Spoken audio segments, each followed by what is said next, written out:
പിതാവിൻ്റെയും പുത്രൻ്റെയും പരിശുദ്ധാത്മാവിൻ്റെയും നാമത്തിൽ ആമേൻ. സ്നേഹസാന്ത്വനം ശുശ്രൂഷയിലേക്ക് എല്ലാവർക്കും സ്വാഗതം. സന്ധ്യയായി ഉഷസ്സായി 40-ാം ദിവസം. നാഹൂം പ്രവാചകന്റെ ഗ്രന്ഥം 1-ാം അധ്യായം 3-7 12 മുതൽ 13 വരെയും 15 തിരുവചനങ്ങൾ. കർത്താവ് ദീർഘക്ഷമയുള്ളവനും അതിശക്തനുമാണ്. കർത്താവ് നല്ലവനും കഷ്ടതയുടെ നാളിൽ അഭയദുർഗവുമാണ്. തന്നിൽ ആശ്രയിക്കുന്നവരെ അവിടുന്ന് അറിയുന്നു. കർത്താവ് അരുളി ചെയ്യുന്നു, അവരുടെ ശക്തിയും എണ്ണവും എത്ര അധികമായാലും അവർ വിച്ഛേദിക്കപ്പെട്ട് ഇല്ലാതാകും. ഞാൻ നിന്നെ പീഡിപ്പിച്ചെങ്കിലും മേലിൽ പീഡിപ്പിക്കുകയില്ല. അവന്റെ നുകം നിന്നിൽ നിന്ന് ഞാൻ ഒടിച്ചു കളയുകയും നിന്റെ ബന്ധനങ്ങളെ ഞാൻ ഛേദിക്കുകയും ചെയ്യും. സദ്വാർത്ത കൊണ്ടുവരുന്നവന്റെ സമാധാനം പ്രഘോഷിക്കുന്ന അവന്റെ പാദങ്ങൾ അതാ മലമുകളിൽ. യൂദാ, നീ നിന്റെ ഉത്സവങ്ങൾ ആചരിക്കുകയും നേർച്ചകൾ നിറവേറ്റുകയും ചെയ്യുക. എന്തെന്നാൽ ഇനി ഒരിക്കലും ദുഷ്ടൻ നിനക്കെതിരെ വരികയില്ല. അവൻ നിശേഷം നശിപ്പിക്കപ്പെട്ടിരിക്കുന്നു. കർത്താവിൻ്റെ വചനം. ദൈവത്തിന് നന്ദി. സ്നേഹിതരെ, വിശുദ്ധ ഗ്രന്ഥം കർത്താവിന് കൊടുക്കുന്ന പേര് കരുണ എന്നാണ്. എല്ലാ പ്രവാചകന്മാരും ദൈവത്തിൻ്റെ കരുണയുടെ മുഖം പ്രകാശിപ്പിക്കുന്നു.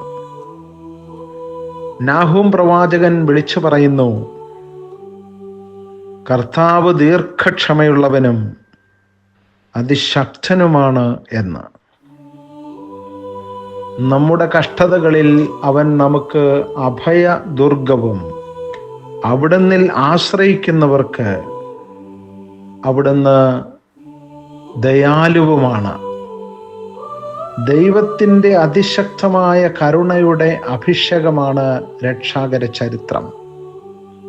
അവിടുന്ന് നമ്മുടെ പാപങ്ങൾ ആഴിയുടെ അഗാധങ്ങളിലേക്ക് തൂത്ത് എറിഞ്ഞുകൊണ്ട് അവിടുന്ന് തലമുറകളായി നമ്മളോട് കരുണ കാണിക്കുന്നു. യാതൊരു യോഗ്യതയും ഇല്ലാതിരുന്നിട്ടും അവിടുന്ന് നമ്മെ സ്നേഹിക്കുന്നു. പൗലോസ്ലീഹ റോമാക്കാർക്ക് എഴുതുന്ന ലേഖനത്തിൽ ഓർമ്മപ്പെടുത്തുന്നത് പോലെ, നാം പാപികളായിരിക്കെ നമുക്ക് വേണ്ടി അവിടുന്ന് മരിച്ചു. അവിടുന്ന് കുരിശുമരണം സ്വീകരിച്ച് പീഡകളേറ്റത് നമ്മുടെ പാപങ്ങളെ പ്രതിയാണ്. അവിടുത്തെ കാരുണ്യം പീഡാസഹനത്തിന് അവിടുത്തെ നിർബന്ധിച്ചു. നമ്മുടെ സ്തുതികീർത്തനങ്ങൾ അവിടുത്തെ മഹിമ വർദ്ധിപ്പിക്കുന്നില്ല, മറിച്ച് അവന്റെ പീഡകൾ അവന്റെ കരുണ വെളിപ്പെടുത്തുന്നു. ദൈവത്തിൻ്റെ സാന്ത്വനമായ സ്നേഹം നമ്മിലേക്ക് ചൊരിയപ്പെട്ടിരിക്കുന്നു. നാം അവിടുത്തേക്ക് പ്രിയപ്പെട്ട ജനതയായി തീർന്നിരിക്കുന്നു. അവിടുന്ന്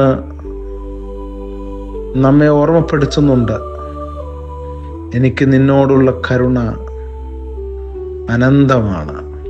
മലകൾ അകന്നു പോയാലും കുന്നുകൾ നിരപ്പായാലും നിന്നോടുള്ള എൻ്റെ കരുണയ്ക്ക് മാറ്റം വരികയില്ല എന്ന്.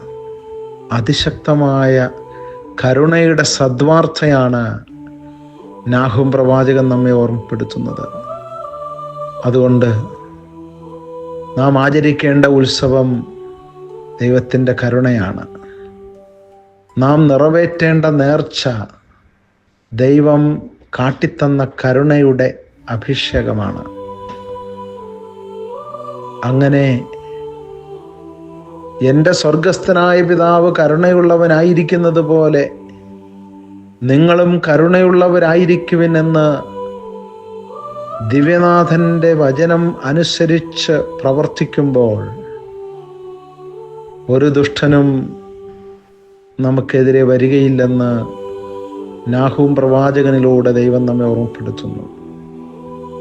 എല്ലാ ദുഷ്ടന്മാരും ചാരവും ചാമ്പലുമാകുന്ന കരുണയുടെ നെരിപ്പോടിലേക്ക് നമ്മുടെ ജീവിതങ്ങളെ നമുക്ക് സമർപ്പിക്കാം. അപ്പോൾ ദൈവത്തിൻ്റെ സാന്ത്വന സ്നേഹം നമുക്ക് അനുഭവിക്കാനാവും. ദൈവം നമ്മെ അനുഗ്രഹിക്കട്ടെ. ആമേൻ. നമുക്ക് പ്രാർത്ഥിക്കാം. സ്നേഹനിധിയായ ദൈവമേ, അങ്ങയുടെ കരുണയുടെ കയറുകൊണ്ട് എന്നെ കെട്ടിയണക്കണമേ. അങ്ങയുടെ കരുണയുടെ വലയത്തിൽ നിന്ന് ഞാൻ ഒരിക്കലും പുറന്തള്ളപ്പെടാതിരിക്കട്ടെ. എൻ്റെ സ്വർഗസ്ഥനായ പിതാവ് കരുണയുള്ളവനായിരിക്കുന്നത് പോലെ ഞാനും കരുണയുള്ളവനായിരിക്കാൻ എന്നെ അനുഗ്രഹിക്കണമേ. ആമേൻ. പിതാവും പുത്രനും പരിശുദ്ധാത്മാവുമായ ത്രിത്വൈക ദൈവം നിങ്ങളേവരെയും സമൃദ്ധമായി അനുഗ്രഹിക്കുമാറാകട്ടെ. ആമേൻ.